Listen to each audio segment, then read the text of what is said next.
Boa noite a todas e todas. Sejam bem-vindas e bem-vindos à Festa do Livro, da Leitura e da Literatura. Eu sou Maria Mortati, escritora e professora titular na Universidade Estadual Paulista, integro a diretoria da União Brasileira de Escritores. Coordeno as mesas de debates do projeto Feiras do Livro, do Grupo Editorial Escopece, que edita, imprime e comercializa livros desde 1982.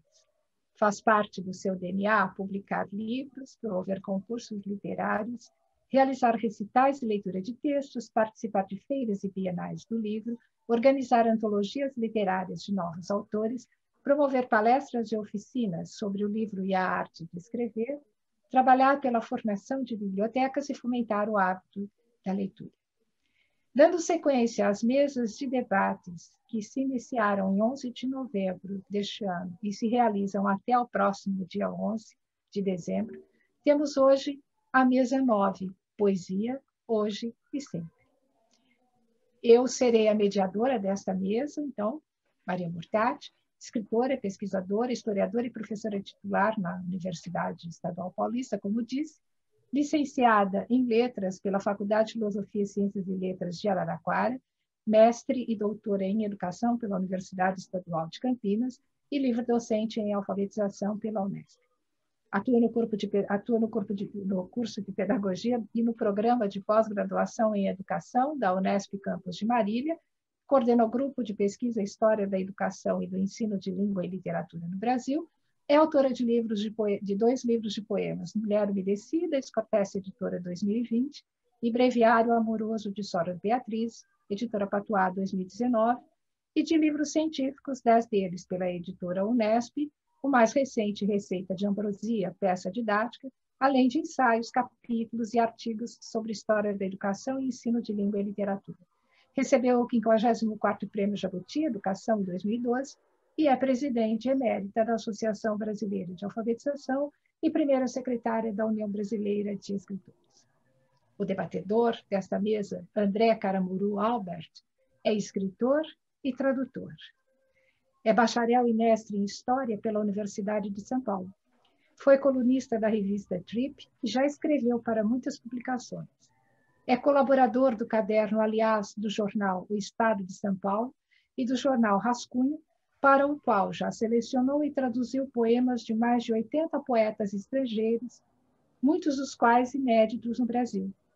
Na edição de junho de 2016, André publicou nesse jornal Rascunho tradução de poemas de Louise Gluck, a poeta norte-americana que ganhou o Prêmio Nobel de Literatura 2020.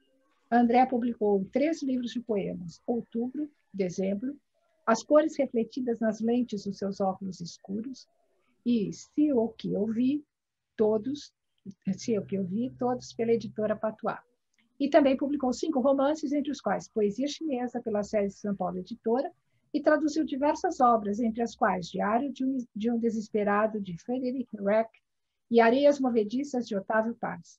Atualmente trabalha na revisão final do seu novo romance, Estevão, e de mais uma coletânea de poemas, A Poesia que Há, e ambos a sair no primeiro semestre de 2021.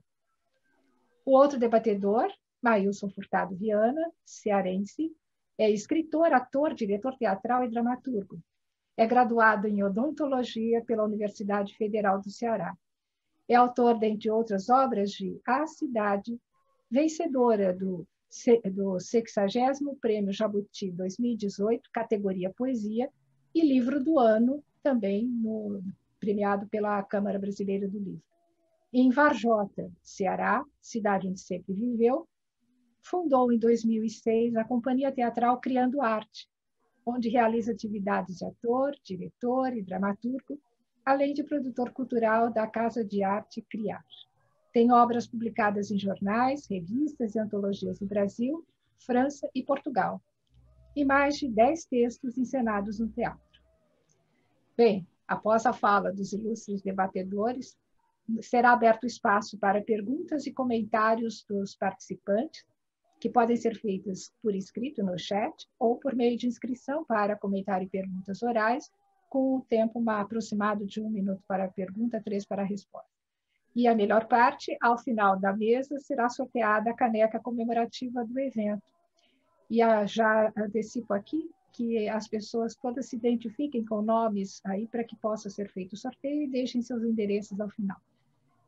Os vídeos com a gravação desta e de todas as demais mesas estarão disponíveis no canal YouTube da TV Livro Escortece e serão divulgados oportunamente. Agradeço, e também em nome do Grupo Editorial Escortece, aos ilustres convidados desta mesa, que estão aqui conosco, pelas contribuições que trarão para o debate. E agradeço também a todos que participam conosco desta festa. Convido também a participarem das próximas 3 mesas que se realizam até a próxima sexta-feira. Bem, a festa do livro, da leitura e da literatura continua. Bom trabalho para todos nós.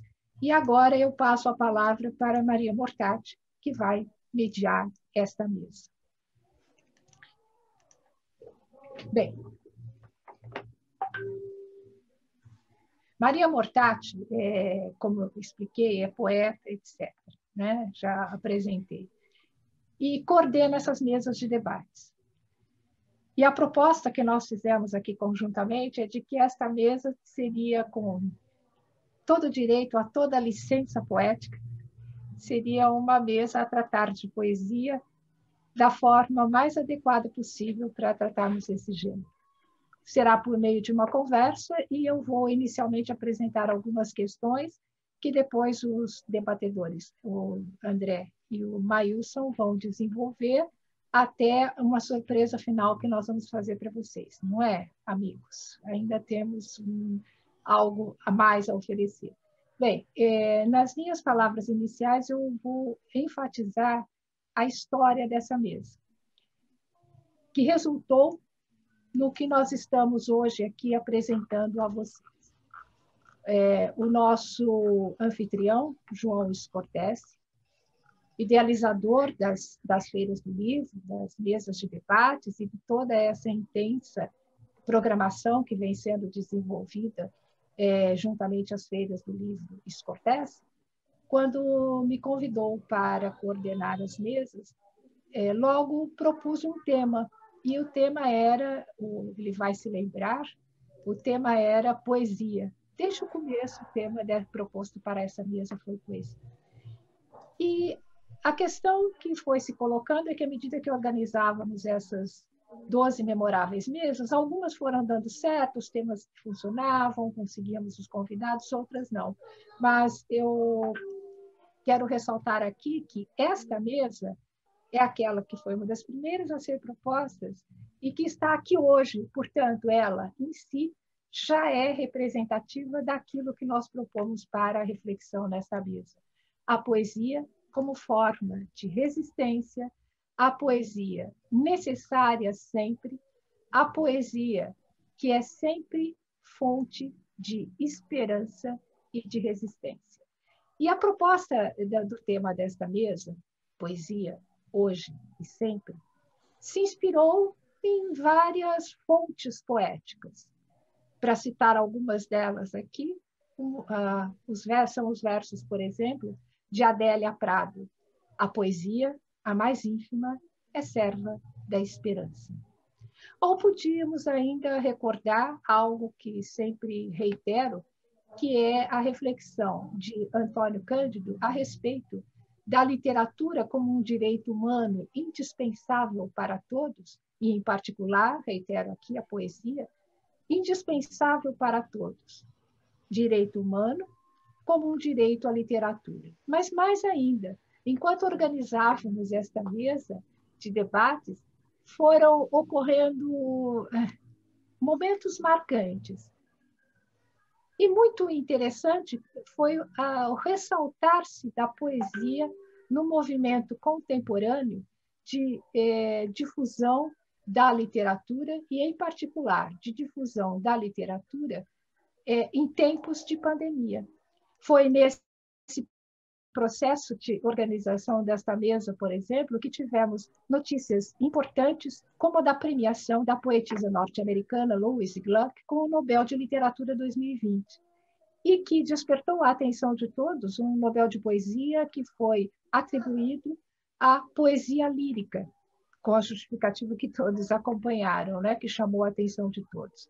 Mas, mais ainda, né, as premiações de poesia que vêm ocorrendo, como a da Câmara Brasileira do Livro, por meio do Jabuti, primeiro lugar de poesia, o livro do ano foi o livro de poesia Solo para Vialejo, de Cida Pedrosa, assim como o prêmio da Fundação Biblioteca Nacional para Maria Fernanda Elias Malho, que estará numa das vezes conosco na sexta-feira, que vão remetendo à importância que a poesia tem, a importância que ela permanentemente tem e a importância e o lugar que ela tem num evento como este, dedicado às reflexões sobre o livro, a literatura, a leitura e sua relação com o mercado editorial. E quero ressaltar aqui que não foi necessário convencer o editor da importância dessa mesa, porque nós temos aqui uma mesa de poetas e um anfitrião poeta também. Então, a ideia de que a poesia é importante, certamente não é algo de que precisamos convencer todos os que estão aqui. E todos os que estão aqui certamente estão, porque sabem que a poesia faz diferença. Que diferença ela faz? Um pouco sobre isso que nós queremos propor a reflexão nesta noite. Por isso, e para encerrar esta fala, definimos o seguinte resumo para a mesa de hoje. A poesia é o gênero literário mais antigo e mais perene na história da cultura e da literatura oriental e ocidental. Apesar de ser, por vezes, talvez menos divulgado, menos lido, ou que alguns dizem ser um gênero mais difícil de escrever e outros mais fácil de escrever, a poesia mantém a sua vitalidade, portanto, na produção literária contemporânea, também na variante lírica, como evidencia a premiação do Nobel de Literatura que comentei.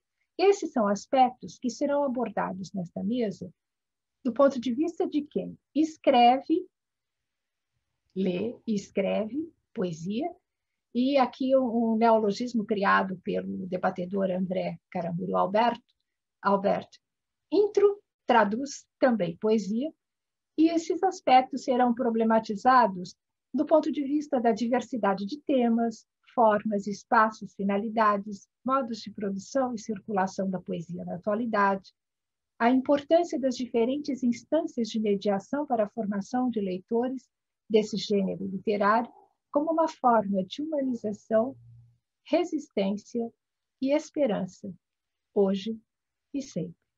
E para isso estão aqui os nossos ilustres convidados representando diferentes gerações e diferentes momentos da poesia brasileira contemporânea, que é aquilo que nós vivemos hoje como partícipes do presente. Então, passo a palavra a André Caramburu Alberto, nosso ilustre convidado, que com muita alegria vem nos falar da sua atividade e das questões que ela traz para nós. Pois não, André? Muito obrigado, Maria, pela generosíssima apresentação. Estou muito feliz de estar aqui, né? Em primeiro lugar, muito feliz, muito agradecido pelo convite.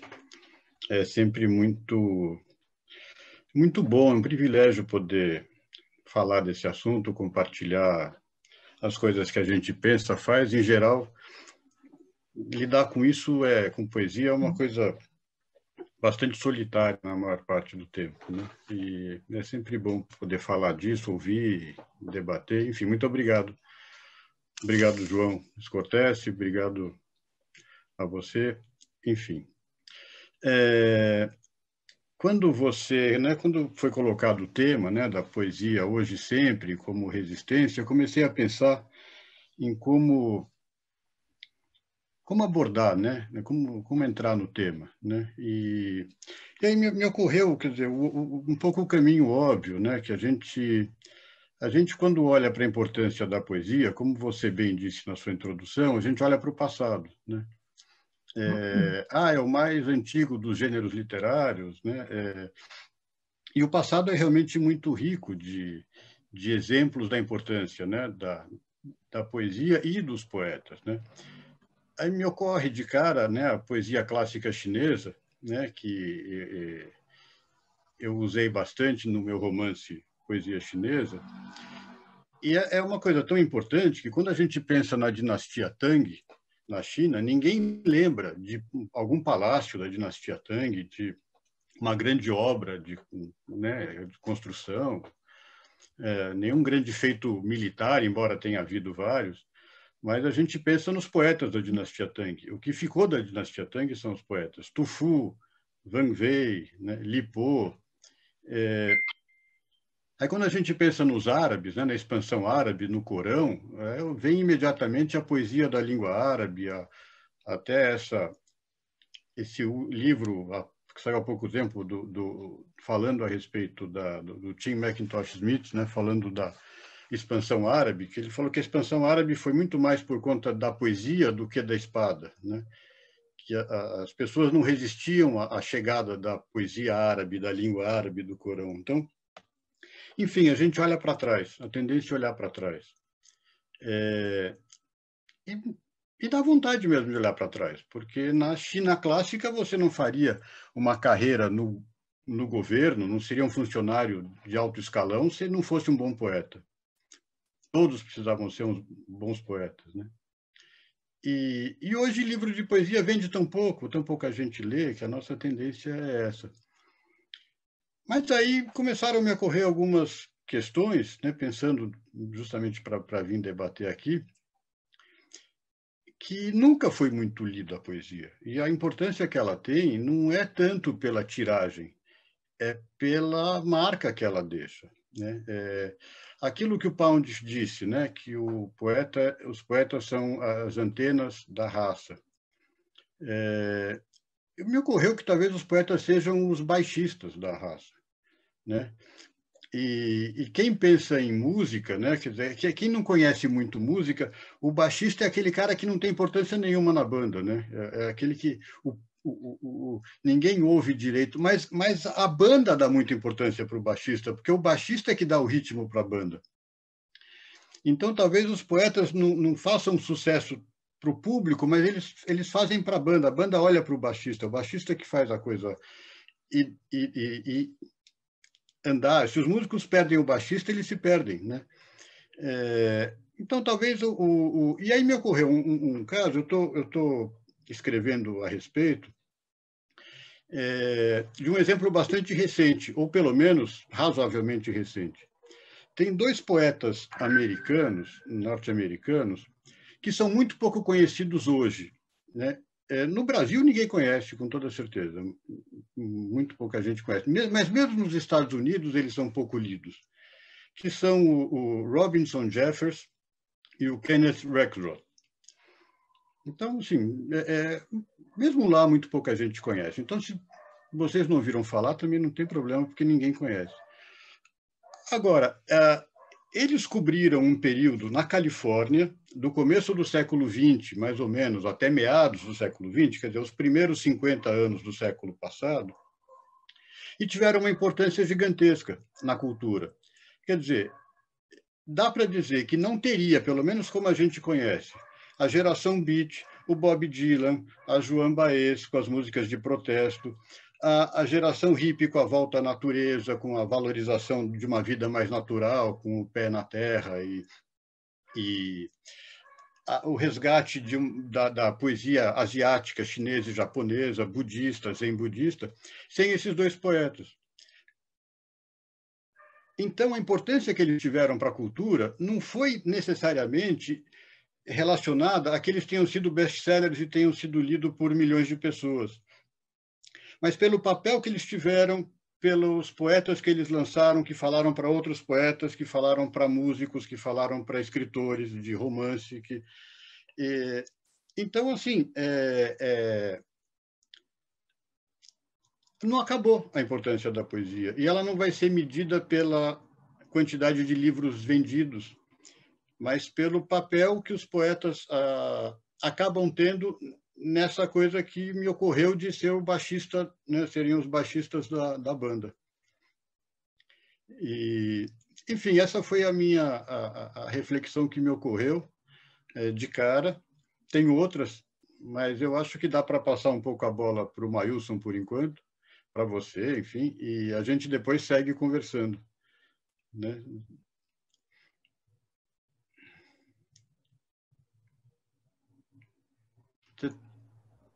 Nosso ilustre convidado, muito obrigada. Vamos passar para o Maílson, mas nós podemos ir conversando também à vontade. Temos até então, como combinado, até às 20h30, para depois abrir para os comentários. Pois não, Maílson. Vamos lá. Então, boa noite a todos, né? Desde já gratidão a Maria por todas as palavras, né? A João por toda essa organização, esse momento importante, a todos vocês aqui presentes, André também.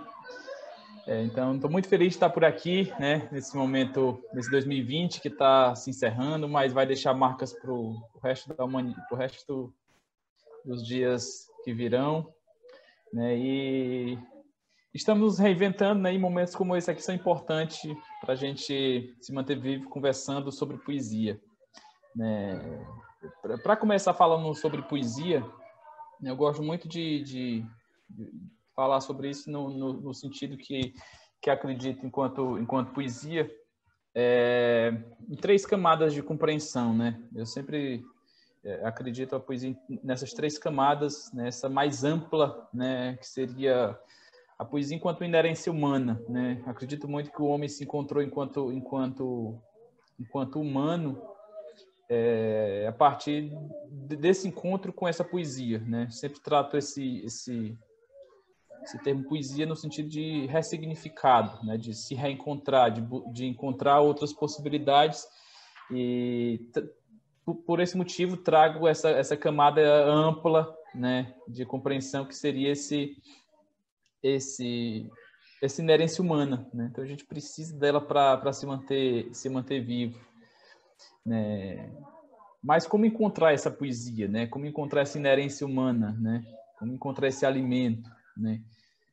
Daí o ser humano inventou a arte, né? Então a arte seria esse destilar, né? De poesia à vida, né? A forma mais possível de se encontrar essa poesia é através da arte.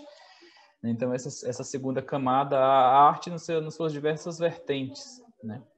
E a terceira vem a palavra, que aqui acho que a gente encontra aqui para debate, né? A linguagem, né? A poesia enquanto ressignificação da voz escrita e dita também, né? Já que a escrita vem da fala, né? E dentro dessa perspectiva dessa poesia hoje, né?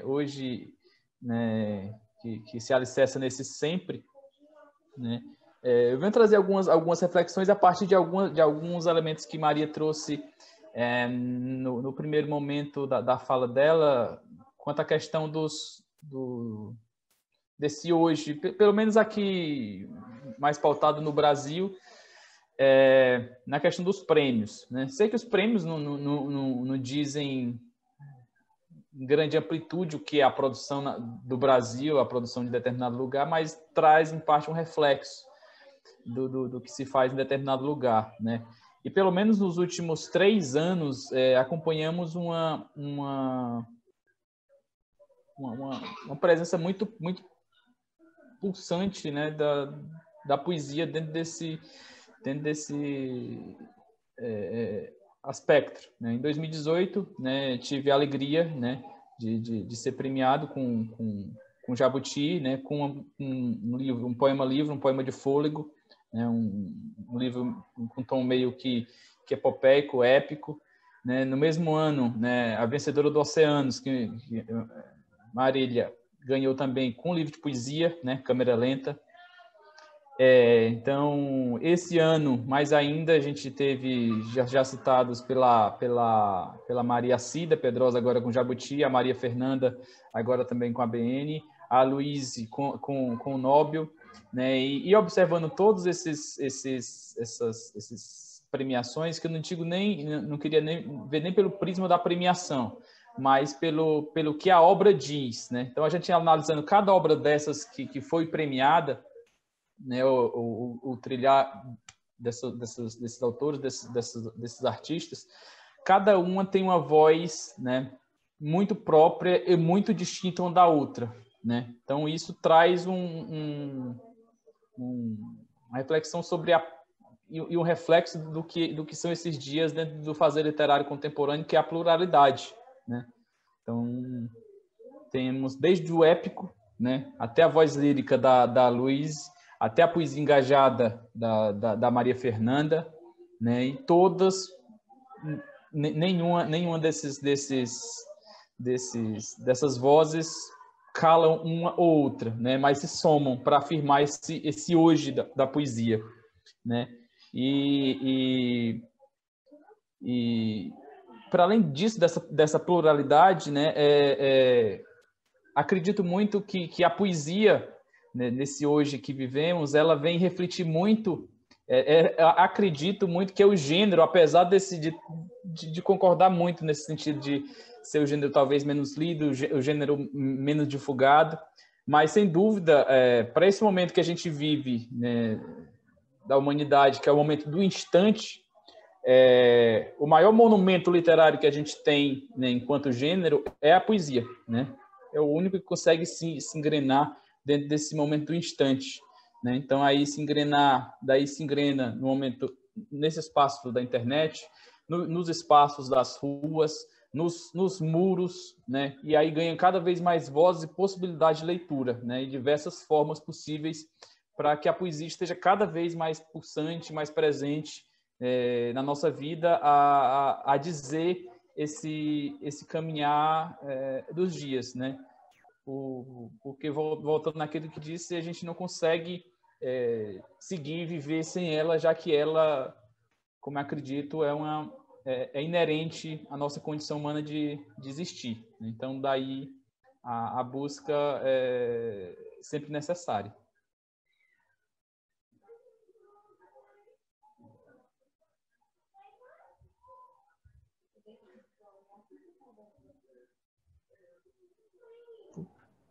Eu desativo o meu volume aqui, desculpe. Sim? Gostaria de complementar, André?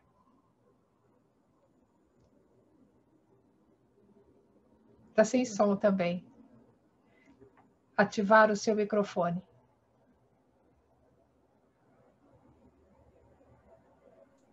Pronto.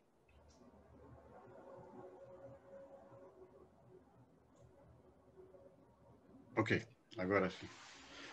Eu acho que a gente pode continuar no bate-papo, né? O que o Maílson chama... puxa de novo a questão da poesia como resistência, né? E aí, se a gente pega esse prêmio Nobel da Louise Gluck, né? Eu lembro que quando foi anunciado o prêmio, houve algumas críticas, né? Na mídia. Especialmente na brasileira, né? A mídia internacional, em primeiro lugar, mostrou surpresa, né? Falou assim: nossa, como? Quem? Né? Não estava na lista de favoritos, não estava, né? Ninguém esperava, né? E já tinha sido Bob Dylan também, né? No ano passado, era americano, ela é americana, e eles costumam girar um pouco pelo mundo. Ele é poeta, ela é poeta, enfim. Mas, assim, no Brasil, especialmente, a reação de parte da mídia, quando descobriu quem era ela, porque ninguém sabia, foi de um pouco de crítica, porque ela é lírica, né? Uma poesia predominantemente lírica. Como é que pode alguém, no mundo de hoje, né, nos Estados Unidos, inclusive vivendo sob o Trump, né, o governo ainda era o Trump e não tinha sido a eleição, né? Então, ninguém sabia se ia acabar ou se tinha mais 4 anos, né? Mas como é que pode uma poeta lírica ganhar o prêmio, né? Ela não faz poesia de protesto, ela não faz poema de protesto, ela não tem nenhum poema dela contra a guerra no Iraque, né? Ela fica vendo beleza na árvore do jardim, do lado de fora da janela, né? Então houve muito essa crítica, né, do lirismo. E aí isso traz outra questão, né, para a gente. Até cheguei, né, um dia eu comentei com você, né, Maria, que talvez os americanos, quer dizer, os países mais estáveis, digamos assim, para não falar desenvolvidos, né, de primeiro mundo, mas em que pelo menos as instituições democráticas estejam mais consolidadas, tenham mais liberdade para a arte ser menos engajada, explicitamente engajada, né? Mas mesmo lá existe essa pressão, né, para que a arte seja muito engajada, como se a arte de resistência fosse obrigatoriamente uma arte que fala contra alguma coisa, contra o governo, contra a exploração do homem pelo homem, ou a favor de causas minoritárias. E tem essa visão que eu compartilho, que não é essa, é que a arte é sempre resistência, pelo fato de ser arte, né?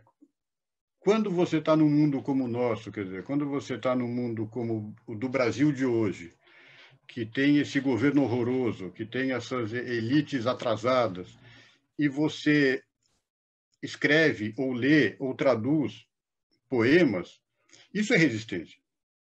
Isso é revolucionário, independente do estilo do poema. O poema tem que ser bom. Um bom poema, ou uma boa obra de arte, um bom filme, um bom romance, ele é em si um ato de resistência porque ele sai fora da ordem. E ao propor para o leitor olhar o mundo de uma maneira diferente, mesmo que lírica, né, ele está sendo revolucionário. A revolução está aí, em propor olhe diferente, saia do trilho, pense na vida, pense na sua vida, lembre do passado. Quer dizer, se um poema traz reflexões e emoções, e um bom poema traz as duas coisas, um bom poema fala com o cérebro e fala com a alma ao mesmo tempo. Ele nunca é só intelectual, ele nunca é só emocional. Se ele for só intelectual, ele pode ser um manifesto. Se ele for só emocional, ele pode ser um diário de adolescente. Mas um poema tem que ter as duas coisas imbricadas nele, um bom poema. Então, ele é um ato de resistência, ele é revolucionário. Não precisa ser. E aí me ocorreu também, né? Eu falo assim, me lembrei do poema Sujo, né, do Goulart. Ele fala assim, é um poema, um belo poema, explicitamente de resistência, uma mensagem política explícita. É verdade. Mas o importante é o que vem na frente do outro. Ele é um bom poema de um poeta que estava sendo ou antena do tempo, ou baixista da banda, e que era aquele momento, e ele transformou aquilo em poema. Não é porque ele é de resistência que ele é um bom poema. Ele é um bom poema e é de resistência. Enfim, essas coisas que eu estava pensando e me ocorreu a partir do prêmio da Louise Gluck. E aí eu passo a bola para vocês de novo.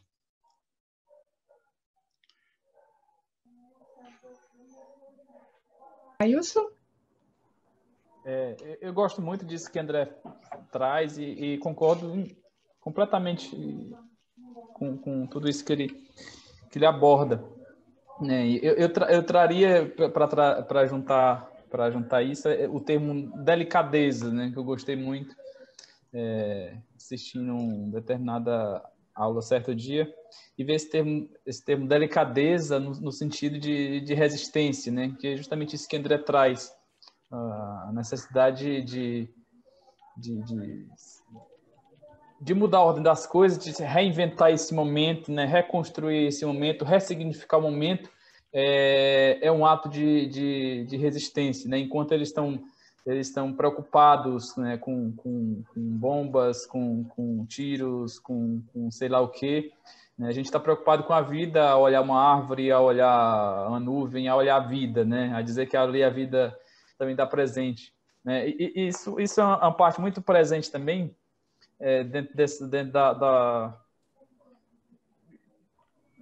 de um momento histórico da MPB, no momento dos Novos Baianos, né? Ouvi Novos Baianos em determinado momento, algumas entrevistas, principalmente de Moraes, e a revolução que eles fizeram, né, naquele tempo, né, quando se estava no auge do fazer música de protesto, né, de reivindicar música de protesto, e eles vêm como maior revolução, em vez de cantar, de trazer o grito, eles trazem o samba, né?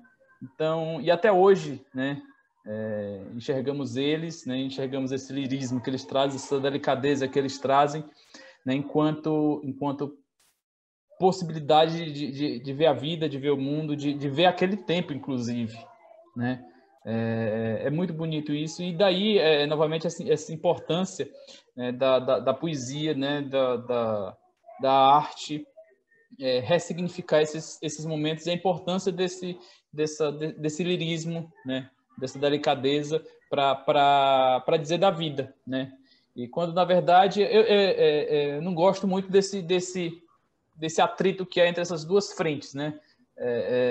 Acho que as duas se somam, né? A gente vive nesse momento, nesse mundo plural, nesse momento contemporâneo, e acho que as duas devem se somar, né? Para se dizer, para dizer o mundo, né? Tem a hora do grito, tem a hora do sussurro, né? Tem a hora do soco, né? Tem a hora do afago, né? Então as duas coisas se somam para dizer da vida, né? E daí a poesia cabe em todas, né? Então, amigos, me permitam aqui uma observação a respeito do que vocês estão dizendo, que é sempre muito instigante. Nós destacamos nesta mesa a poesia. Podíamos estar falando de outras expressões artísticas, porque, como vocês disseram, resistência, esperança é uma característica, a inerência, como diz o Maílson, da arte, né? E o que ela pode trazer de humano e de processo de humanização. Nós estamos falando da poesia, e a poesia é essencialmente uma arte que utiliza a palavra oral ou escrita, nas suas diferentes modalidades. E diferentes modalidades, como você mencionou, todos mencionaram, mas o Maílson enfatizou, na contemporaneidade. Por exemplo, a poesia feita oral, feita pelos os poetas da periferia. Tivemos uma mesa aqui que foi muito importante, quem estava vai se lembrar, que é sempre uma surpresa imaginar a poesia falada, não apenas a poesia escrita, como uma modalidade que sempre houve desde a origem, né, André? Quer dizer, o fato de a literatura, como nós chamamos, ser inicialmente escrita em versos para facilitar a memorização, a Odisseia é escrita em versos, a Ilíada é escrita em versos, para pegar o caso da literatura ocidental, né? O André conhece mais a literatura oriental e já mencionou aqui os casos. Mas esse é um fenômeno também que acompanha a literatura. Eu posso dizer para os cearenses aqui presentes que o repente ou a literatura de cordel são a melhor forma de resistência, mesmo em culturas que não têm a escrita como suporte. É possível fazer poesia, é possível fazer literatura, como qualquer outra arte. Mas no momento atual, a poesia escrita, publicada de forma independente, publicada em diferentes mídias, publicada e divulgada de diferentes mídias, tem conquistado um espaço surpreendente, ao mesmo tempo que você diz, né, André, que é um gênero que não vende, os editores podem dizer melhor, que alguns poetas vendem mais, outros vendem menos, mas que no conjunto dos gêneros, nem sempre a poesia é aquela mais requisitada, digamos assim, né, em termos de mercado. Não porque sejam nichos. Eu já ouvi dizerem, olha, é muito difícil, para ler poesia preciso pensar muito. O outro diz, ao contrário, gosto de ler poesia porque é ágil. Então, como é que vocês veem essa abundância da produção do chamado texto poético no mundo contemporâneo, sua difusão, e, ao mesmo tempo, a convivência com esses opostos? Para alguns é muito fácil escrever poesia, para outros, ao contrário, é um gênero que o escritor mais compenetrado do seu ofício diz, eu não ouso escrever poesia porque é muito difícil. Mas qualquer jovem que começa a escrever, começa com a poesia, né? Então, como é que vocês veem essa abundância no mundo contemporâneo e se é momento de já começarmos a pensar em depurar se há qualidade ou não, se é necessário ou não, e se nós estamos formando leitores de poesia, que poderão ser escritores ou não? Maria, vamos por partes. Você colocou um monte de questões aí. Só temos 15 minutos, mas nós podemos continuar depois. Primeiro, vamos lá. Primeiro, eu não acho que esse seja um fenômeno novo. Sabe por quê? Tinha uma época, muitos anos atrás, que eu frequentava muito sebo no centro da cidade, enfim, eu era um rato de sebo. E eu lembro que tinha de encontrar uma quantidade gigantesca de livros de poema da década de 10, 20, 30, de pessoas que você nunca tinha ouvido falar, e provavelmente nem na época ouviram muito falar. Porque era um gênero que se cultivava, a pessoa escrevia e publicava e distribuía para os amigos. Então, eu acho que sempre se escreveu bastante, não é que agora está se escrevendo mais. Mas, de alguma maneira, eu não gosto da palavra mercado, mas o público, de certa forma, acabou selecionando um pouco o que ficou e o que não ficou. É claro que tem falhas nisso. Tem gente boa que acabou esquecida e tem gente não muito boa que acabou nos livros de escola, né?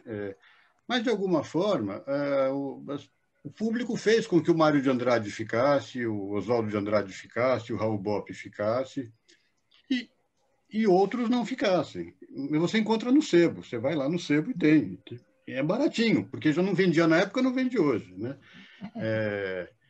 É barato para levar para casa. Então, e assim, e não é fácil de escrever. Não é fácil escrever poema. Não é fácil fazer nenhum tipo de arte com qualidade.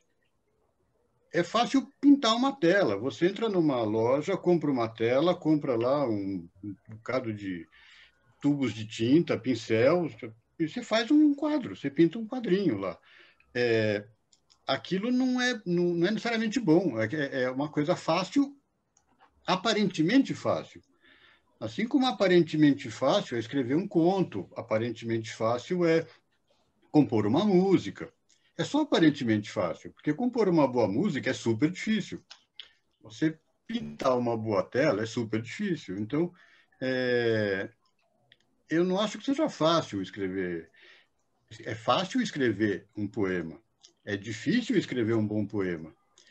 E mesmo a gente que escreve bastante, né, e publicamos os livros, a gente sofre diante do poema que escreve. Ele fala e joga um bocado fora, né? Porque não é fácil, não. É difícil. E aí, o prazer que a gente tem quando encontra um bom poema, assim como qualquer boa obra de arte pela frente, é muito grande, né? Então, eu acho que por aqui, assim, o mundo não mudou tanto nesse sentido e era difícil escrever um bom poema em 1920, é difícil escrever um bom poema hoje, né? A gente tenta, mas a gente nem sempre consegue, nem sei se consegue, né? Quem lê os nossos poemas é que vai dizer se a gente acertou ou não, né? A gente não sabe, né? A gente só tenta.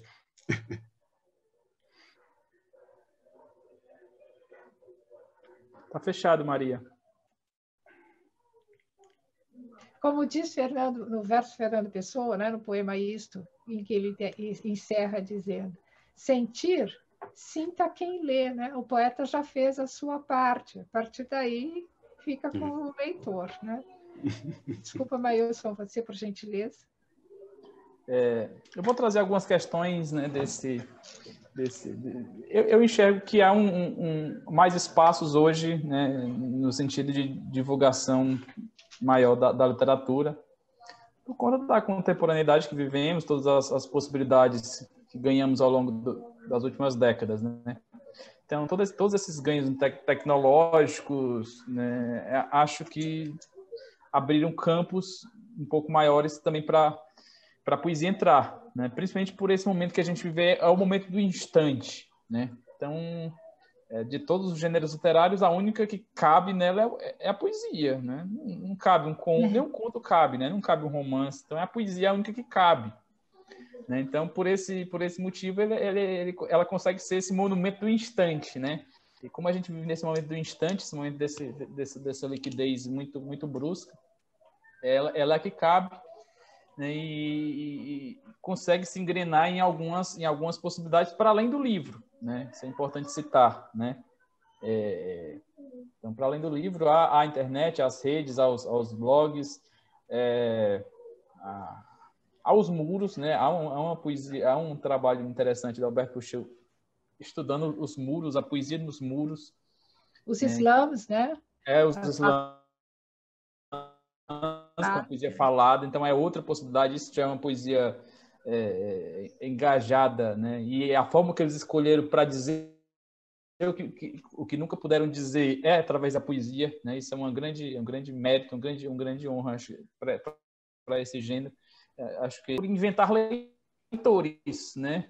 Apresentar leitores e levando a outros caminhos, né? A dificuldade que há na poesia sempre e na arte, como o André fala, é porque toda obra de qualidade, todo trabalho artístico de qualidade exige, né, do leitor, né? Há uma exigência do leitor, né? Para uma obra de arte poder te atravessar, ela te exige. Você tem que aceitar que ela te transforme, né? Então tem isso, né? E acho que a poesia é uma das que mais ásperas nesse sentido, né? E por esse motivo acho que muitas pessoas fogem, né? O grande público foge, né? Por conta do comodismo natural do ser humano, né? Enfim, né? Mas acho que passa por isso, né? Essa questão do exigir para transformar, né? Da exigência do ressignificar, né? Por onde passa a poesia, por onde passa o redizer, não pode ficar igual, né? Então acho leva um pouquinho por esse caminho, né? Então, vocês me permitam uma reflexão, nós estamos tratando do ponto de vista de quem produz, de quem divulga, do lugar do artista que fala pela forma poética. Eu queria provocar aqui uma reflexão, estamos nos encaminhando para o final dessa etapa, agora do ponto de vista na contemporaneidade, do lugar daquele a quem se destina, digamos assim, sem o qual não há espaço. Não existe texto sem leitor, né? O texto é feito para ser lido. Se ele não é lido, não existe. O mesmo princípio vale para a poesia. Autor procura leitor. E quem são os mediadores? Os editores são mediadores, mas há uma rede de mediação de leitura que não é apenas a escolar, mas também as bibliotecas ou todas as formas de levar o que o autor produz para o seu leitor. Mas há, contemporaneamente, algumas características, principalmente nesses tempos pandêmicos, que colocam mais restrições e também mais facilidades, né? Nunca houve tanta possibilidade de divulgar por meios virtuais tudo que nós produzimos e também a poesia. Eu gostaria de provocar aqui uma última reflexão, recordando uma crônica recente da Marina Colasanti. Eu vou recordar essa crônica, foi da semana passada, em que ela menciona de uma forma muito agradável o que menciona e provoca com a pergunta, afinal, o que é poesia, né? E traz várias definições com as quais ela não vai concordar, por dizer que não dá para definir, todas são importantes e não são ao mesmo tempo, né? Como Goethe, que para quem a poesia é a fala do infalável, é muito vago. Ou trazer uma formulação do Drummond, que poesia é a morte secreta, ela com muita delicadeza e divertidamente diz, bom, mas desde jovem ele poetava e nunca me pareceu estar secretamente morrendo, né? Ao contrário, a poesia lhe transmitia a vida e a audácia possível, porque ele era um homem muito comedido. Quer dizer, definir poesia não dá, mas nesse texto ela faz um comentário importante que eu vou deixar aqui como reflexão para o lugar do leitor. Diz ela: desde cedo, decorei meus poemas favoritos, forma de sempre carregar um livro composto pelas minhas escolhas. Indo de ônibus para a faculdade, eu repetia os poemas em silêncio e me sentia, no coletivo sem refrigeração, cercada de beleza. Minha lembrança é de todos nós fazermos isso e derramarmos poemas sobre mesas de bar modestamente regadas. O repertório traçava, de cada um, retrato bem mais realista que o moderno desenhado pelas redes sociais. Hoje, quando basta um toque para o poema aparecer no Google, ninguém precisa decorar poesia. Mas não era a precisão que nos movia. Era a necessidade de apropriação. Ao decorar o poema fazia-se nosso. Aderia à nossa pele como uma tatuagem. e tínhamos a ilusão de absorver com ele a linguagem do poeta. Essa me parece uma definição muito importante do que é ser leitor. Olha que imagem linda, né? Que se apropria do poema como uma tatuagem na sua pele, que poderíamos dizer de outra forma, um processo formativo fundamental que muda a relação do ser humano com os outros e com o mundo. Então a questão é essa hoje: o que é ser leitor, se há espaço para ser leitor de poesia e se há espaço para formarmos leitores de poesia, e quem poderiam ser esses mediadores, ou quantos deles, mediadores privilegiados. Nós temos, só para complementar, estou vendo aqui à minha frente a Maria Esther, estou lembrando ontem que a mesa de ontem que tratou da arte de publicar, escrever e publicar um livro, de fato, é algo fantástico. Talvez nós tenhamos que fazer uma mesa um dia, João, a arte de ler, mediar e ler um livro, porque a produção é cada vez mais sofisticada, cada vez mais aprimorada, mas o leitor está cada vez mais disperso e difícil de ser seduzido para o livro. E não é uma mera questão mercadológica, não é uma mera questão do que vende ou não. Nós estamos falando de formação humana, porque não há outra finalidade de escrever e poesia que não seja a de contribuir como forma de resistência, de esperança, para processos de humanização. Fica uma provocação. O que vocês acham? Como é que nós vamos pensar essa grande questão? Maria, eu tenho a resposta definitiva para a sua questão. Yes. Que eu não tenho a menor ideia. Você tem toda a licença poética, viu? Não tenho a menor ideia. Esse talvez seja o maior enrosco de todos do nosso tempo. Outro dia eu li um texto de uma ensaísta no boletim do Publish News, falando que não foi a primeira vez, né? A gente fica falando de a crise do livro, a indústria do livro. Ela falava, não é a indústria do livro, é a indústria da atenção. O livro está disputando a atenção. E está disputando a atenção com uma quantidade de ofertas que nunca houve. Isso sim é novidade. A novidade não é publicar a poesia. A novidade é toda a literatura, a poesia, inclusive, concorrendo com Netflix, com WhatsApp, com Facebook, com tudo, né? Então, assim, eu realmente vejo, leio uma coisa ou outra, a gente conversa e tal. Eu não tenho a menor ideia de como é que isso vai acontecer. Menor ideia. Nem sei se vai acontecer alguma coisa no fim ou não.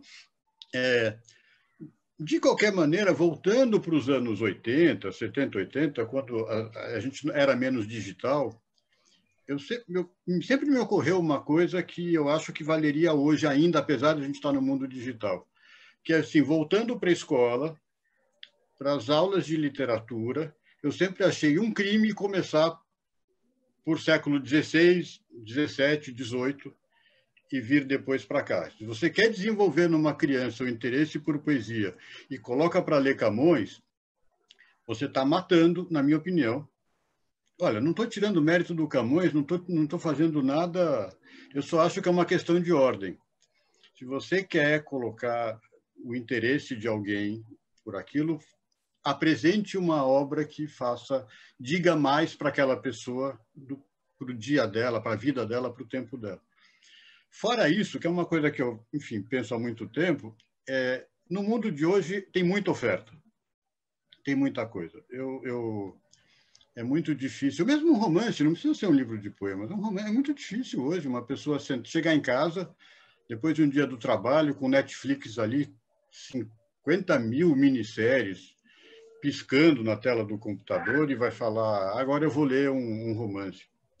É uma crise de atenção mesmo, de uma indústria de atenção, né?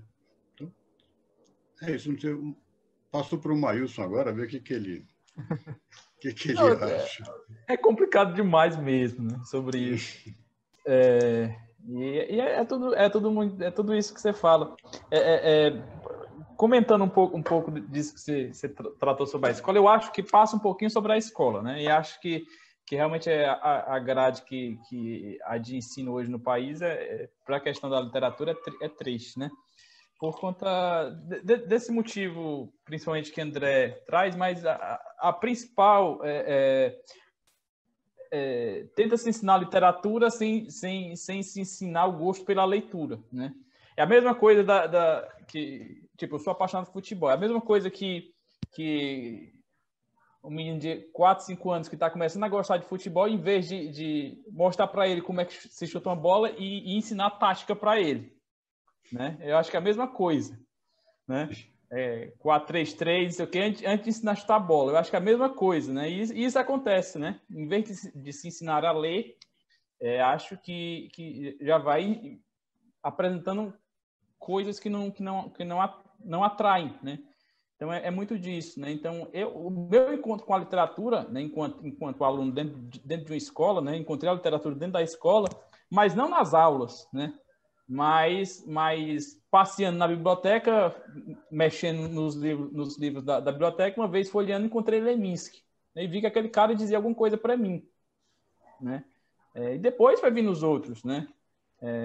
Todos os outros, mas nunca na sala ouvi falar de Paulo Leminski, não ouvi falar dessa geração que contemporânea, né? Então é muito disso, né? Acho que passa muito pela escola, né? Esse momento, né? E é complicado demais a gente pensar nisso, né? E enfim, aquela coisa que falou do editor também é uma coisa muito importante também, né? No sentido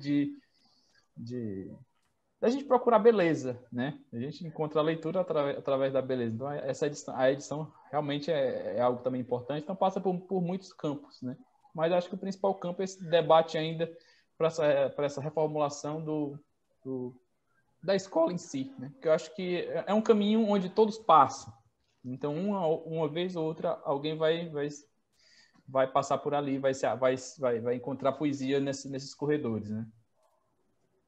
Bom, tenho que encaminhar o encerramento dessa etapa, eu vou encaminhar com mais questões, que não serão objeto de resposta, obviamente, mas para ficar aqui como grandes inquietações.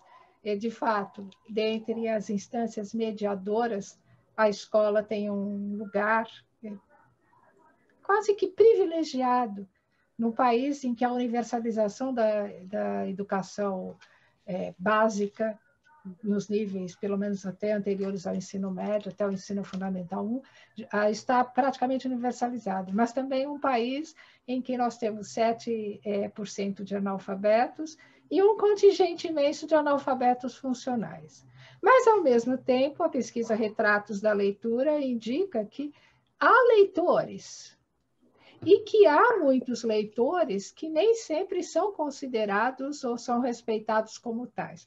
Portanto, um país onde tudo ainda está, como em todas as outras esferas da vida social, tudo está para ser feito também no caso da leitura. E talvez isso seja para as próximas gerações. Mas se pudermos começar, eu concordo com você, Maílson, vamos começar dizendo e fazendo acontecer a leitura como algo prazeroso para as pessoas, né? Porque essa é a forma de atrair. E começando também pelos professores e pelas crianças. Bom, nossa mesa está aqui se encerrando nesta etapa. Nós passamos agora à participação mais direta da nossa audiência. Eu vou ler alguns comentários, se aqueles que quiserem falar vão se inscrevendo por gentileza, que o Rodrigo está me ajudando a anotar. E eu vou ler alguns comentários já recolhidos aqui do nosso chat, enquanto o Rodrigo vai organizando as perguntas, por gentileza. A Vivian Ferreira faz o seguinte comentário: boa noite a todos, estou amando toda a mesa de debates por aqui. A Ana Caramuru, boa noite. Paulo Mauá, quer a caneca. Adriana, boa noite. Vivian, Bob Dylan é sensacional. Adriana, comentando a fala do André, no final da fala, sobre a importância da poesia nos movimentos hippies. Paulo Mauá parabeniza André pela profunda análise. Adriana Santiago, a arte é o respiro, o alívio, o remédio para o ser humano. A pluralidade marca a poesia contemporânea. Fico feliz com isso, pois sou uma poeta lírica. De Vivian Ferreira, maravilhoso o que você disse, André, bem expressado, sobre poesia de resistência. De Adriana, sensacional, obrigada, André, na mesma fala sobre poesia de resistência. iPhone user, não há identificação. Interessante esse prêmio e a crítica dele, ou seja, a crítica ao lirismo. As críticas literárias sobre lirismo, com frequência, têm, sutilmente, a depreciação do lirismo, em detrimento da arte mais direta na sua denúncia. Que bom ouvir essa argumentação, referindo-se à fala do André. De Adriana Santiago, Natureza e Arte. De Vivian Ferreira, é verdade. Fazer algo bem feito é difícil? Uma leitura de qualidade sobre a fala do André sobre ser difícil compor música e escrever poesia. De Adriana Santiago, descubro muitos bons poetas na internet e que não são, de jeito nenhum, conhecidos nacionalmente. Maravilhoso, é isso mesmo, que belo.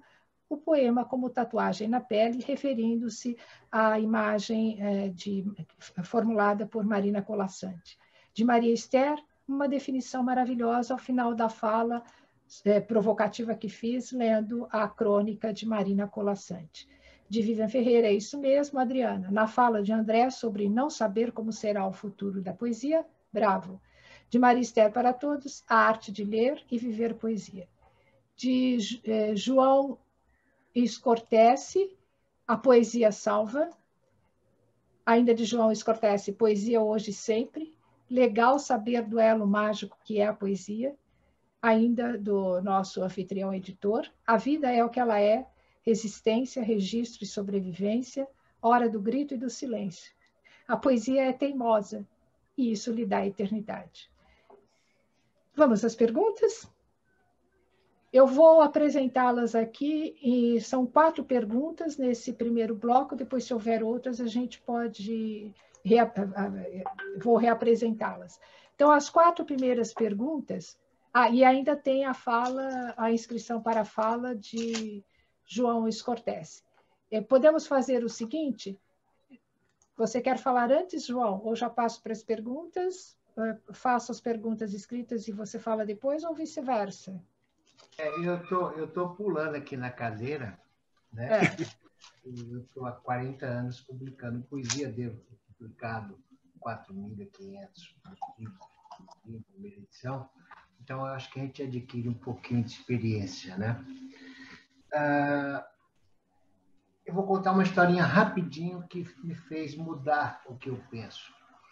Eu participei de vários movimentos literários, vi várias vezes a poesia começar, outras tantas vi a poesia acabar, né? E ela renasce ou nunca morreu. Ela participa de um ciclo, de um movimento, como se fosse ventania, que ora mais forte, ora mais fraco. Eu estava, na época, na Universidade Mackenzie, e nós, do Grupo Poeco, isso 78, 79, e o Ricardo Teixeira Brancato, que era reitor da Universidade Mackenzie, pegou um livro nosso, que abriu, e lá no meio estava uma poesia de uma moça que todos nós, os escritores, achávamos que aquela poesia era muito ruim. E por ideia minha, eu falei, coloca a poesia no meio, que não vai comprometer a obra, nem no começo, nem no fim, né? Partindo do princípio que todo mundo pega um livro e abre as primeiras páginas e lê as primeiras poesias. E não é que o reitor da Universidade Mackenzie abriu exatamente na poesia daquela mulher. E leu, e todos nós ficamos quietos, calados, observando aquilo. Eu falei, pronto, agora ferrou, né? E esse, que era um intelectual, um homem sábio, virou e disse assim, de todas que eu já li, essa é a melhor. Então, isso eu nunca me esqueci, né? Porque eu já tive livros publicados pela Scortese, coisas boas e coisas ruins, que na época eu olhei e não significou nada. Aquilo era mais uma poesia dessas milhares, né? E depois de alguns anos eu vi a mesma poesia, eu tive a oportunidade de ler o mesmo trabalho e dizer, nossa, que coisa boa, né? Então a poesia, ela vai, ela morre, ela nasce, enfim, ela tem essa força, né? E na literatura, eu não sei se foi a Mortati ou foi o André que falou, a poesia serve de estrutura, serve de base. Muitos começam com poesia, né? Uma vez, só para concluir, porque eu não quero me estender muito, eu estava na casa do Fábio Lucas, um crítico literário famoso, eu, Lídia Fagundes Telles, Luiz Ave Lima, Caio Porfírio Carneiro, enfim, alguns escritores, Ricardo Ramos, e o Ricardo, para todo mundo, o filho Graciano, pai do Ricardo, presidente da União Brasileira de Escritores. Negava, ele odiava os poetas, né? E depois de beber 1 litro de uísque, nós perguntamos: Ricardo, confessa aqui, você está entre amigos, você nunca cometeu um poema, né? E o Ricardo só foi confessar que ele já tinha cometido um poema depois de ter tomado 1 litro de uísque, né? Bom, ele então confessou que em determinado momento da vida dele, ele escreveu uma poesia, ele cometeu um poema, né?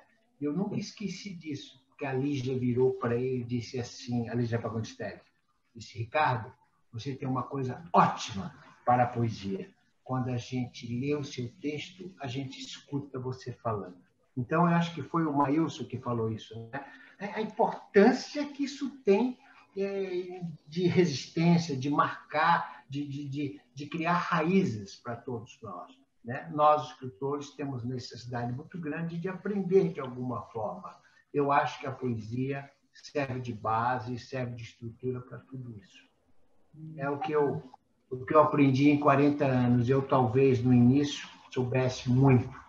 Hoje, depois de 40 anos na literatura, eu acho que eu sei muito pouco. Mas continuo amando a poesia e acho ela fundamental. É isso aí. Obrigado. Amando e escrevendo, né, João? Muito obrigada. O que faz muito bem.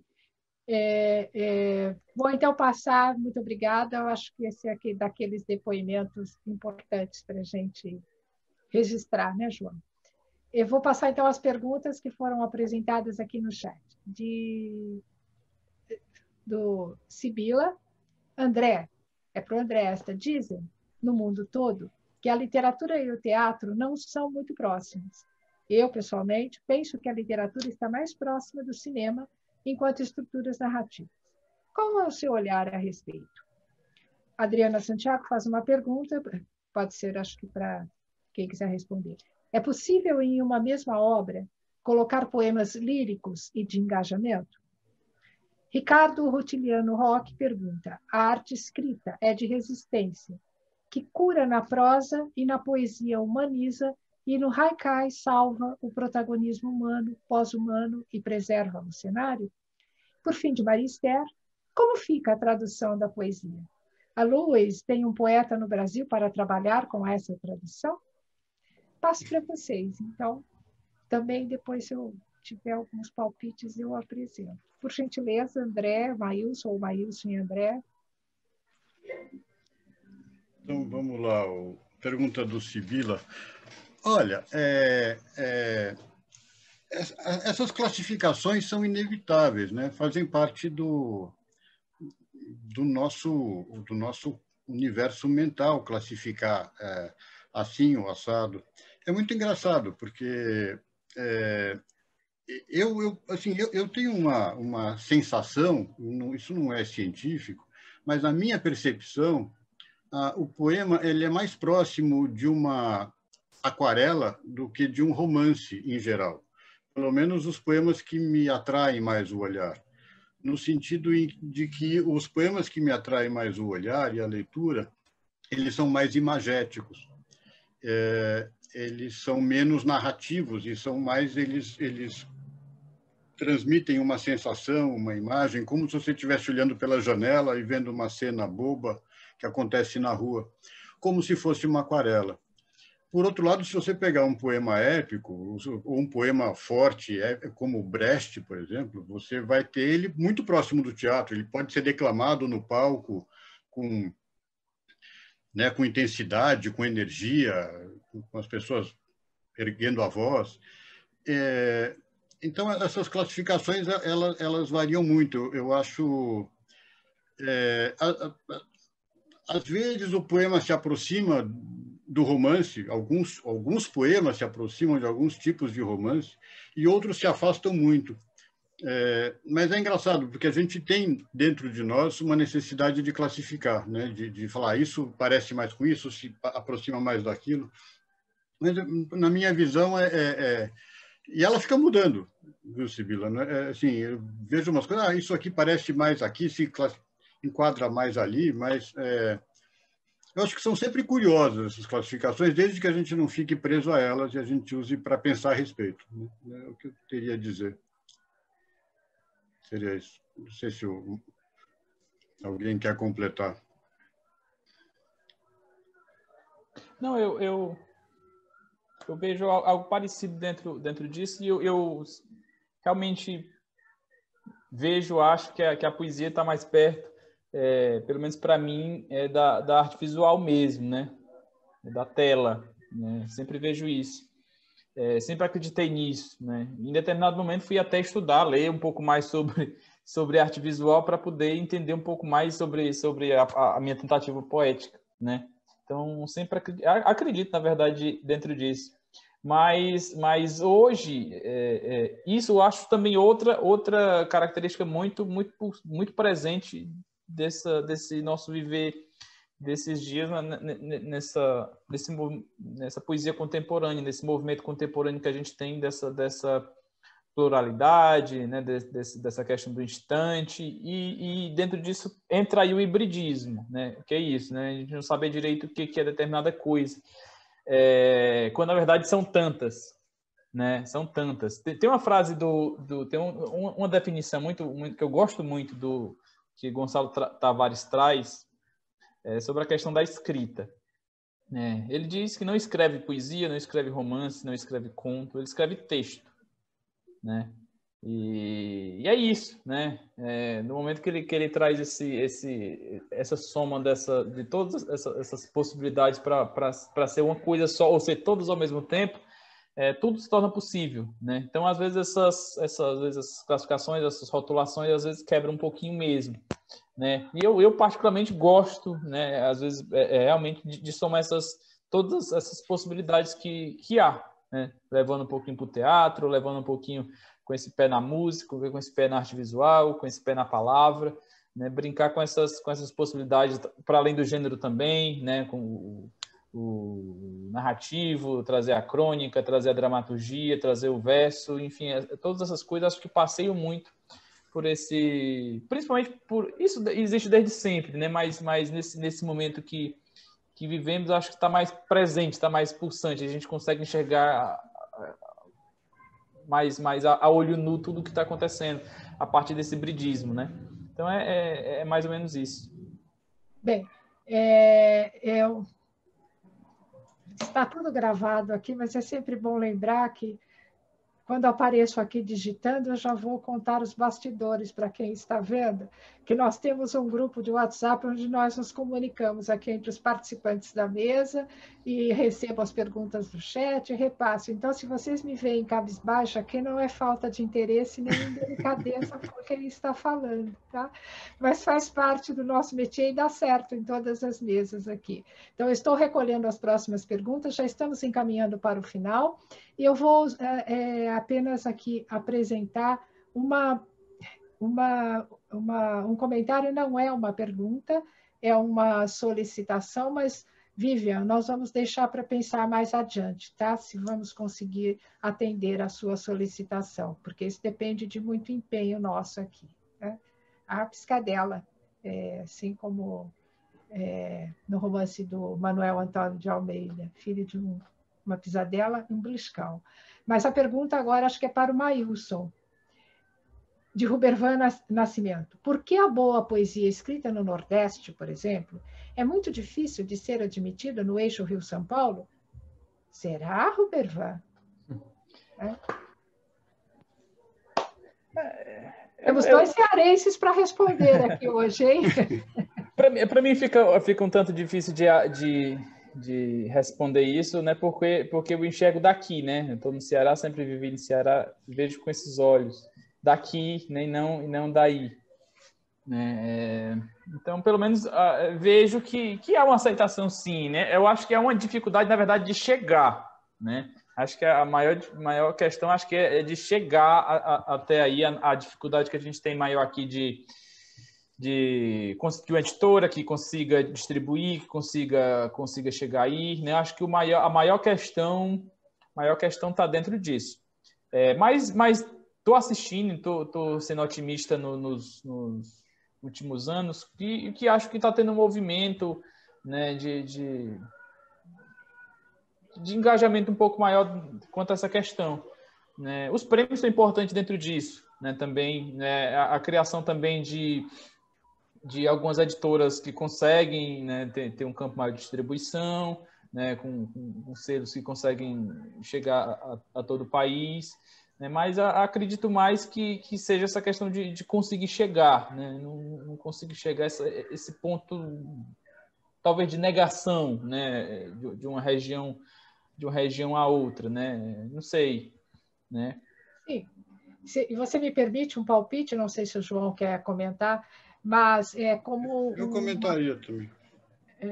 Também posso, mas posso fazer aqui um comentário? Pode. Vocês me dão licença poética, porque hoje aqui é tudo, a moeda de troca aqui é a licença poética. Fenômeno contemporâneo, né? Porque nós temos grandes poetas nordestinos, uma produção literária nordestina que é de dar inveja, né, ao Sul Maravilha, como a gente chamava lá no final dos anos do século XX, né? Então, também não é cíclico, mas é sinal dos tempos. Como é que as vozes reivindicam ser ouvidas, que é diferente de uma outra forma de circulação, não é?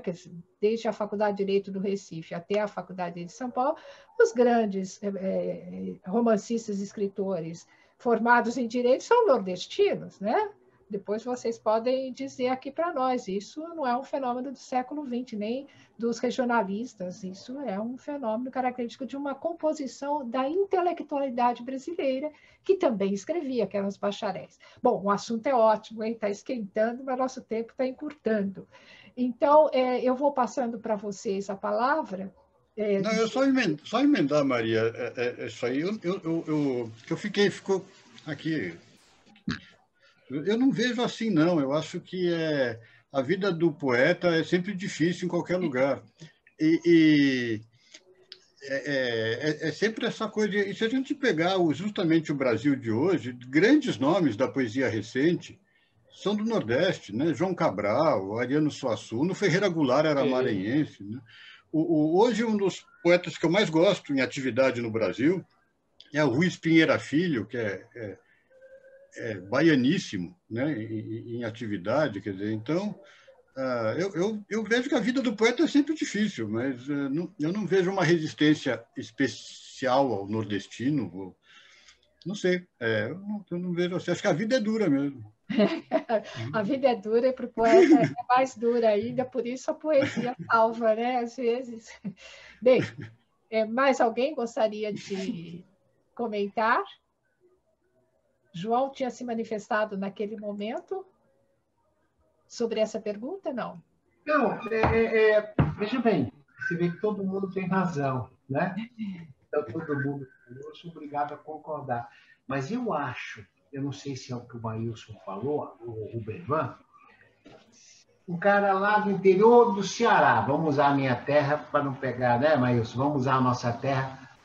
Ele é de uma cidade lá de Aracati, de Aracati ou lá no Crato. Para ele vencer aqui, como o primeiro livro, como o primeiro escritor em São Paulo, é mais difícil do que o de São Paulo. Como também é um gaúcho, como é também um cara do Paraná. Rio-São Paulo, que isso que o Rubervan quis dizer, Rio-São Paulo-Eixo, é mais fácil.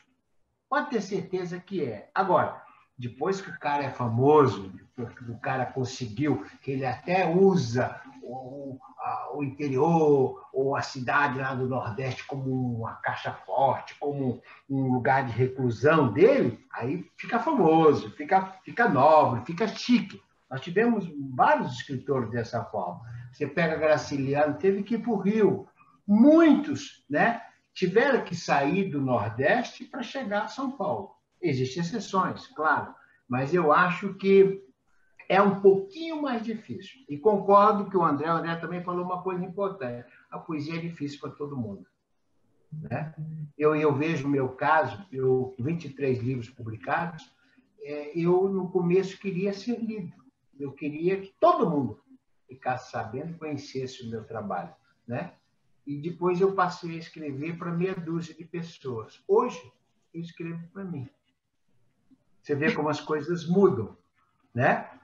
Então, hoje eu escrevo para mim. Agora, eu talvez tenha conseguido um público muito maior agora, não só pela minha poesia, mas também pela pessoa, pelo espaço que eu ocupo no mercado editorial. A gente fica sempre nessa dúvida, né? Qual é a poesia que vai ficar? Eu quero ser lido, mas eu quero ser lido pelo meu trabalho. Essa é a grande dúvida. A poesia, aí o André tem total razão. A poesia é muito difícil, mas ninguém desiste dela. Não. Ninguém. Nunca vi um poeta desistir. Não é verdade? Por isso que se publica tanto. Né? Agora, o sujeito publica poesia e quer que o outro leia, mas ele é incapaz de comprar um livro do outro colega. Esse é um problema de... Aí entra o mercado. Então, vocês falaram tanta coisa legal que nós precisaríamos de várias mesas, né? O que é mercado para poesia? Existe o mercado? Existe. Mas não existe o mercado sujeito ir numa livraria e falar: ô moço, eu quero comprar um livro de poesia de um autor novo aí, você poderia sugerir para mim? Nunca vi isso. Né? Acontece na ficção científica, na área de teatro, na área de música, então, na área de culinária. Eu quero dar um presente, eu quero comprar um livro de culinária. Você poderia me indicar?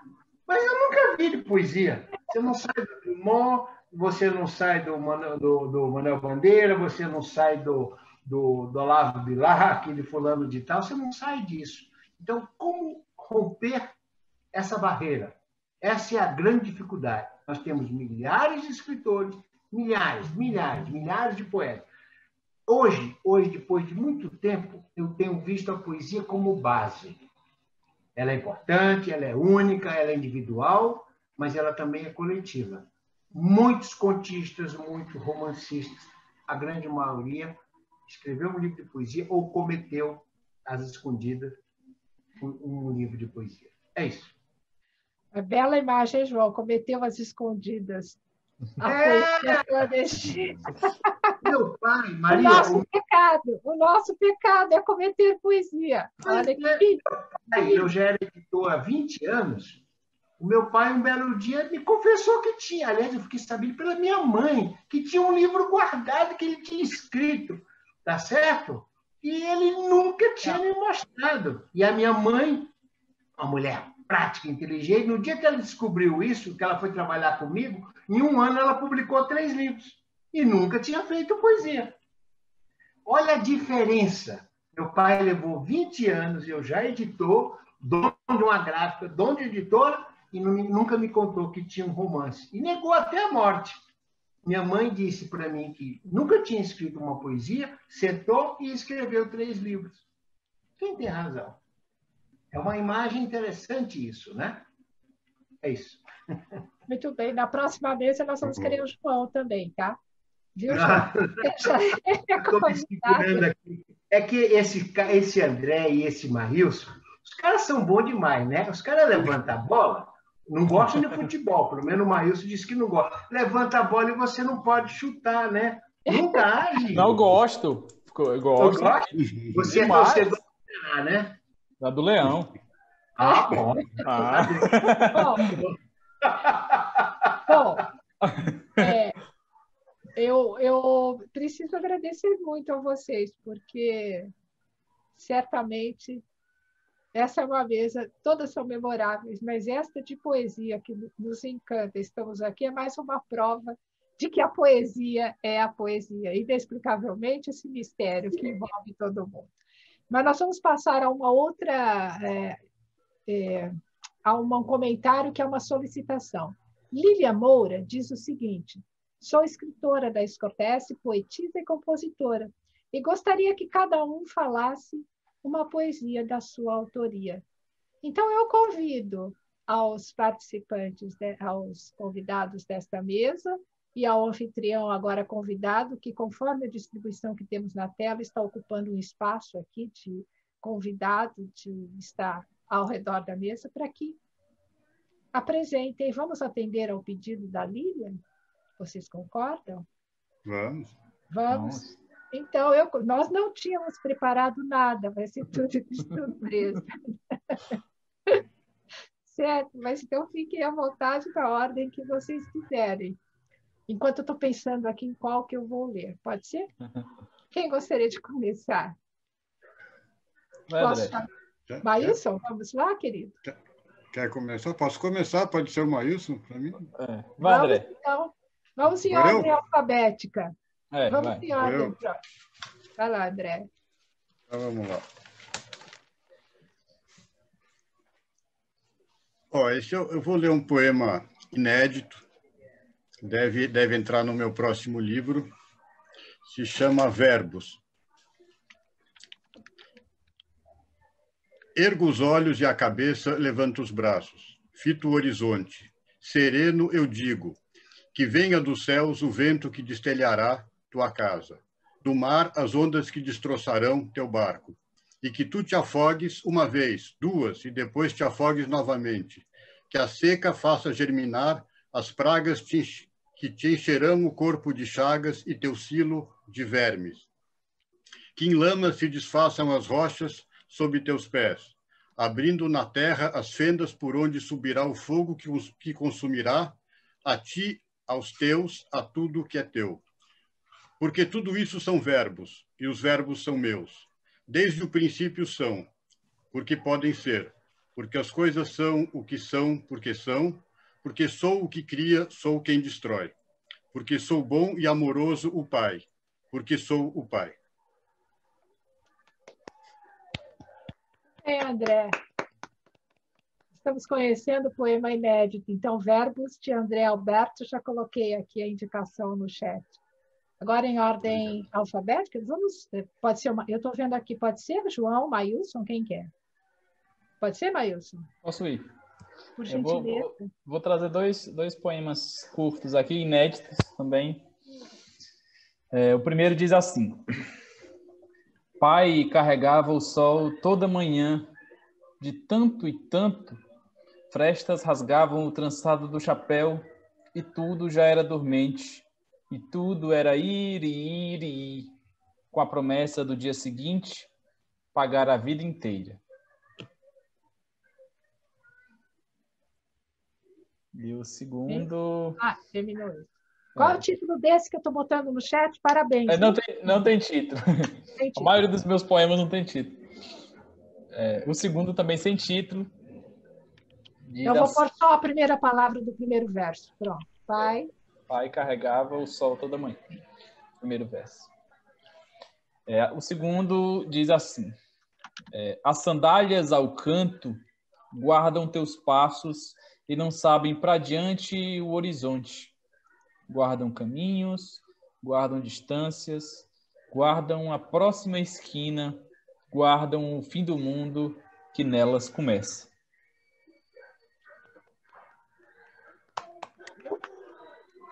Qual é o assunto da poesia? Quantos, né? Tá certo, Drummond? Nosso anfitrião? Opa. Perfeito. Muito bacana. Eu vou tentar ler, tá? Todo mundo sabe que eu operei os olhos, é complicado para mim, mas eu vou tentar ler. Tá legal? Pode ser, Maria? Fique à vontade. É do meu livro Dos Cheiros de Tudo, Memórias do Olfato. Poema 5. No dorso fugedil da nuca, que se olha, as mazelas turvas do cheiro. Cheiro de pão quentinho, hora da hora, ao cotidiano impróprio de sempre. Cheiro de café, cheiro de padaria, de ruas que se movimentam no tráfego. Cheiro de mijo, das misturas metabólicas, dos casulos, das urinas, das bexigas soltas no muro. Cheiro de vinagre.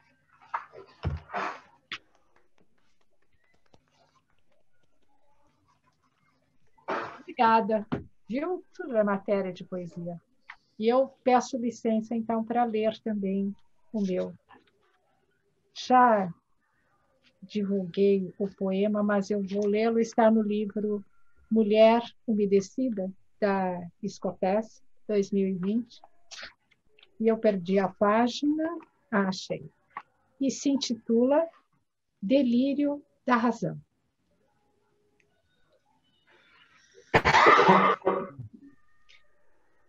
E foi numa noite esplendorosa, em dueto amoroso, olhos e mãos entrelaçados, sorrisos cintilados, que o poeta me ofereceu seu coração. Estes versos são para você. A razão, em delírio, pergunta: também de felicidade se pode enlouquecer? Depois que exaurimos os limites dos corpos, por tais apenas as almas, ainda famintas, intumescentes, pedem, suplicam, exigem.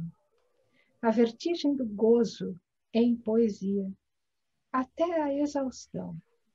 E, por fim, o repouso momentâneo no abraço sobre a escrivaninha, nossa casa.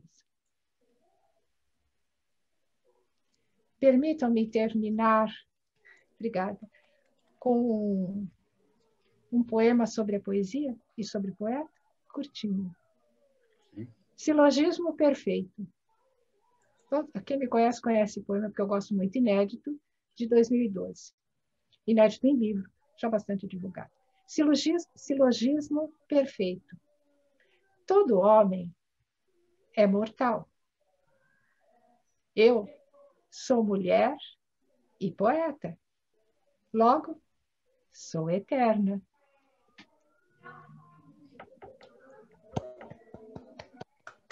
Obrigada a todos. Nós, agora que fizemos o nosso sarau aqui, que foi uma delícia, muito obrigada a todos que participaram até aqui. Vem também agora mais o brinde, que é o sorteio da caneca.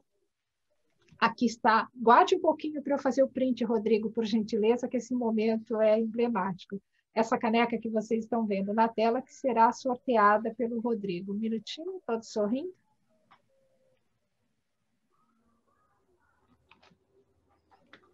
Pois não, Rodrigo? O Rodrigo foi embora com a caneca. Tomar café. Não, eu estou aqui falando aí, depois que eu percebi que eu não tinha tirado o microfone. Meu amigo Rodrigo, aliás, viu, Bortati, antes de fazer o sorteio, agradecer o bom trabalho que o Rodrigo está fazendo, né? Muito bom, viu, Rodrigo? Obrigado. Você tem a essas mesas uma segurança, uma estrutura. Muito obrigado, viu? Muito obrigado. Bom, fico feliz. Sempre bem de profissional. Obrigado. Nós vamos sentir, eu vou sentir saudade, seu Rodrigo. Só esqueci de dizer, depois do sorteio, nós teremos as palavras finais aqui para encerrarmos a mesa. Então, por gentileza, Rodrigo. Deixa eu só fazer um print de vocês, então, todo mundo sorrindo aí. Aquela hora eu ia fazer, mas vamos lá. Pronto, print feito. Então, agora eu vou começar o sorteio. Então, vamos lá. Deixa eu iniciar aqui. Temos aqui, então, agora na tela de vocês os nomes, tá? E quem foi sorteado? Paulo Mauá. Então, Paulo Mauá deixa aí os... Olá, Paulo. Você queria tanto. Conseguiu. Tá feito aí, então. Eu acho que tem mutreta aí, viu? Eu também acho. Ele não foi o cara que no começo falou que queria ganhar? Olha...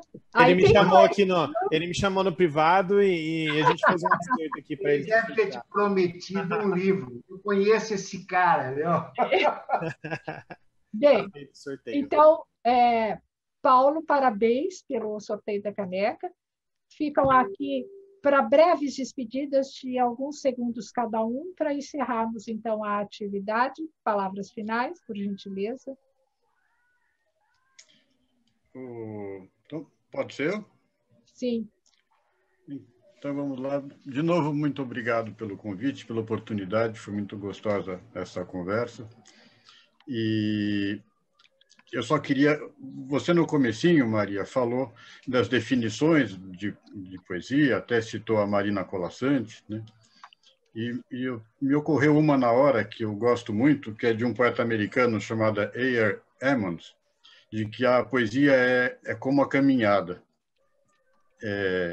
E é alguma coisa que parece caminhada porque envolve o corpo, a mente, exige ritmo, respiração.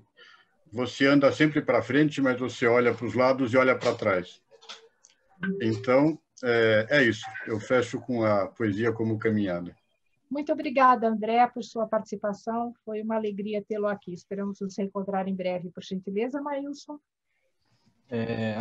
Só agradecer, né, ter a gratidão aqui por esse momento, parabenizar por esse momento, por todas as mesas que estão acontecendo, por todo esse momento importante, né, de, mais uma vez, trazer literatura, trazer poesia, trazer arte para esse 2020, essa reinvenção que tivemos que fazer, né, e a Esportes, em nome do João, propor todo esse momento. Então, fico muito grato, né, por essa lembrança do meu nome, e foi uma alegria estar aqui partilhando essa noite com vocês. Gratidão, Maria, gratidão, André, e a todos aqui que estiveram aqui conosco, né, nessa noite de terça-feira. Muito obrigada também a todos. Pergunto ao nosso querido anfitrião se quer fazer suas palavras finais. Já nos brindou com seu lugar de poeta à mesa.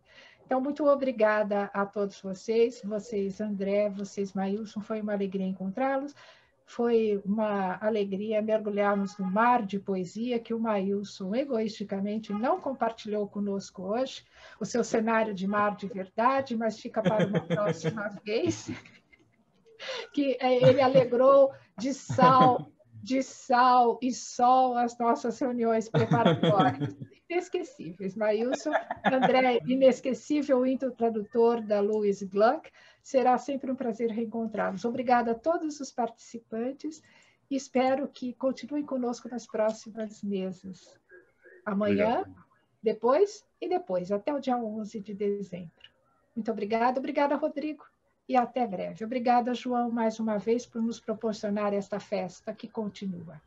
Boa noite para vocês. Obrigado a todos. Boa noite. Obrigada. Boa noite.